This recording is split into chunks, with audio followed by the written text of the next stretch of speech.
Finally OG భారీ hype తర్వాత భారీ ఎక్స్పెక్టేషన్ తర్వాత ఈరోజు మన ముందుకి థియేటర్లో అయితే రిలీజ్ అయిపోయింది. నేను కూడా అంతే హైప్ పెట్టుకున్నాను, అంతే ఎక్స్పెక్టేషన్స్ పెట్టుకున్నాను.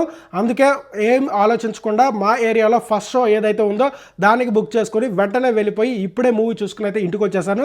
ఫైనల్లీ ఈ మూవీ నాకేమనిపించింది, ఎక్స్పెక్టేషన్కి రీచ్ అయిందా, ఆ హైప్కి తగ్గట్టే ఉందా లేదా, కంప్లీట్గా ఈ వీడియోలో అయితే తెలుసుకుందాం. ఎవరైతే ఫస్ట్ టైం చూస్తున్నారో వీడియో అంతా లైక్ చేయండి, ఛానల్ సబ్స్క్రైబ్ చేసుకోండి. ఇంకా మూవీ రివ్యూలోకి వెళ్ళిపోదాం. First of all movie story line విషయానికి వచ్చేటప్పటికి చాలా మూవీస్లో చూసాము అండ్ ట్రైలర్లో కూడా క్లియర్గా చూపిస్తాడు మనకి. ఒకప్పుడు ఒక గ్యాంగ్స్టర్ ఉంటాడు, ఆ గ్యాంగ్స్టర్ ఫర్ సమ్ రీజన్స్ వల్ల లైక్ ఫ్యామిలీ రీజన్స్ వల్ల ఒక నార్మల్ లైఫ్లోకి వెళ్ళిపోతాడు. బట్ కొన్ని సిచ్యువేషన్స్ క్రియేట్ అవ్వడం వల్ల అతను మళ్ళీ గ్యాంగ్స్టర్గా రావాల్సి అయితే వస్తుంది. ఆ సిచ్యువేషన్స్ ఏంటి, వెళ్ళిపోవడానికి రీజన్స్ ఏంటి అండ్ మళ్ళీ వచ్చిన తర్వాత ఏం జరిగింది, కంప్లీట్గా మీరు మూవీ చూస్తేనే అర్థమవుతుంది. ఇంకా ఫస్ట్ హాఫ్ విషయానికి వచ్చేస్తే ఫస్ట్ మనకి టైటిల్ కార్డ్స్లోనే ఈ మూవీకి సినిమాటిక్ యూనివర్స్ కనెక్షన్ ఉందని చెప్పేసి ఈజీగా చెప్పేయచ్చు. మనకి స్టార్టింగ్లోనే thanks for Prabhas, thanks for Sujeeth and thanks for UV Creations. ఇవి ఇంతకుముందు సుజిత్ చేసిన మూవీస్ లిస్ట్ కాబట్టి సో 100% చెప్పేయచ్చు. బట్ ఫస్ట్ హాఫ్లో మనకి ఆ సినిమాటిక్ యూనివర్సిటీ కానీ అండ్ ఎక్కడ కూడా కనిపించదు అనమాట. పర్టికులర్గా చెప్పాలంటే సెకండ్ హాఫ్లో చిన్నగా ఉంటుంది, మీరు అంత ఎక్స్పెక్ట్ చేసుకోవద్దు. సో కొంచెం అయితే కనెక్షన్ ఉంది. ఆ కనెక్షన్ ఏంటి అండ్ దానివల్ల అండ్ మూవీలో ఎక్కడైనా ఇంపాక్ట్ జరుగుతుందా అండ్ తర్వాత ఇంకేమైనా మూవీ వచ్చే ఛాన్స్ ఉందా ఏంది అనేది కంప్లీట్గా మీరు మూవీ చూస్తేనే అర్థమవుతుంది. ఫస్ట్ హాఫ్ అయితే ఒక 20 minutes వరకు అయితే పవన్ కళ్యాణ్ కనిపించాడు. బట్ ఇంట్రో మాత్రం వేరే లెవెల్ ఉంటుందన్నమాట. ఇంట్రోకి ముందు వచ్చే కొన్ని ఎలివేషన్ సీన్స్ మనకు పవన్ కళ్యాణ్ కనిపించకపోయినా సరే ఆ ఎలివేషన్ సీన్స్, ఆ బ్యాక్గ్రౌండ్ మ్యూజిక్ వల్ల పవన్ కళ్యాణ్ స్క్రీన్ మీద ఉన్నాడు అన్న ఫీలింగ్ అయితే మనకైతే వస్తుందన్నమాట. అండ్ తర్వాత ఇంట్రో సీన్స్ కానీ వేరే లెవెల్ అయితే ఉంటాయన్నమాట.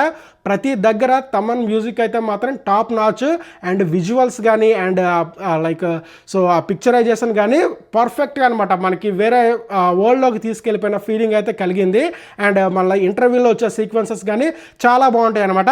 మనందరం ఎక్స్పెక్ట్ చేసినట్టే లైక్ ఒక మెయిన్ వికెట్ అయితే ఫసక్ అనమాట మూవీలో. సో అది ఎవరు ఏంది అనేది మీరు సినిమా చూసినాక అర్థమవుతుంది.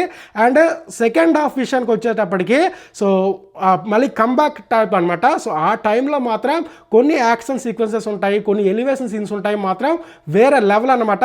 Top notch. ఎవరైతే పవన్ కళ్యాణ్ ఫ్యాన్స్ ఉన్నారో వాళ్ళకైతే మాత్రం ఐ ఫీస్ట్ అనమాట. కొన్ని సీక్వెన్స్ దగ్గర ఓల్డ్ రెఫరెన్స్ సంబంధించిన సాంగ్స్ కొన్ని వాడారు. సో అవి మీరు మూవీ చూసినాకే అర్థమవుతుంది. బట్ ఆ సీన్స్ వచ్చేటప్పుడు మాత్రం అసలు థియేటర్లో పూనకాలే అనమాట, అంత బాగుంది. అండ్ ఇంకా ఓవరాల్గా చెప్పాలంటే మూవీ నాకైతే చాలా బాగుంది. సో ఎక్స్పెక్టేషన్స్ మించి ఎవరు లైక్ వెళ్ళండి, మీ హైప్ని అక్కడే పెట్టుకోండి. బట్ మీరైతే అసలు డిసప్పాయింట్ అయితే అవ్వరు అనమాట. So action sequences, elevations and fights and guns and roses అనమాట. మూవీ మొత్తం టాప్ నాచ్. సో నాకైతే బాగా నచ్చింది.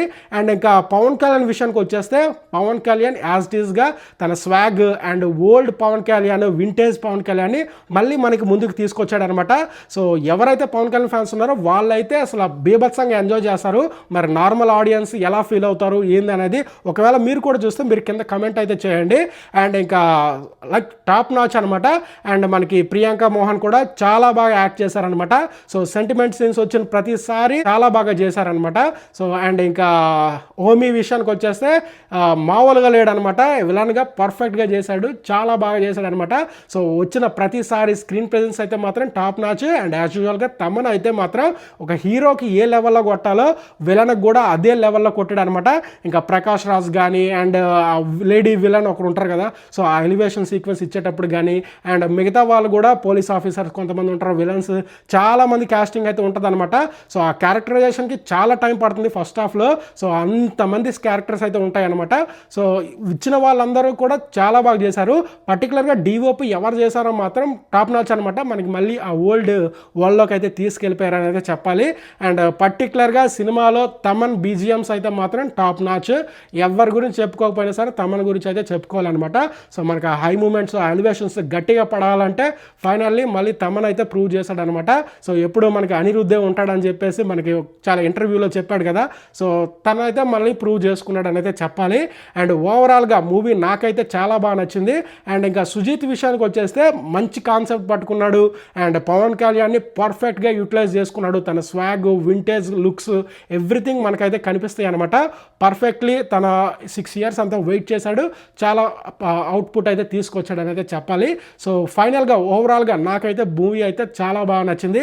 ఎవరైతే చూడాలనుకుంటున్నారో అర్జెంటుగా వెళ్ళి చూసేసేయండి. ఉన్నాయండి.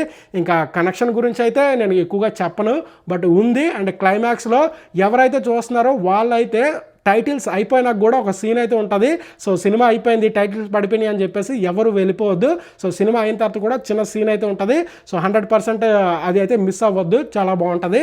సో ఇదనమాట వీడియో. సో మీకు రివ్యూ నచ్చింది అనుకుంటున్నాను. నచ్చితే ఆ వీడియోని లైక్ చేయండి, ఛానల్ సబ్స్క్రైబ్ చేసుకోండి. ఇంకొక వీడియోలో మళ్ళీ కలుసుకుందాం. Thank you so much for watching. Bye bye.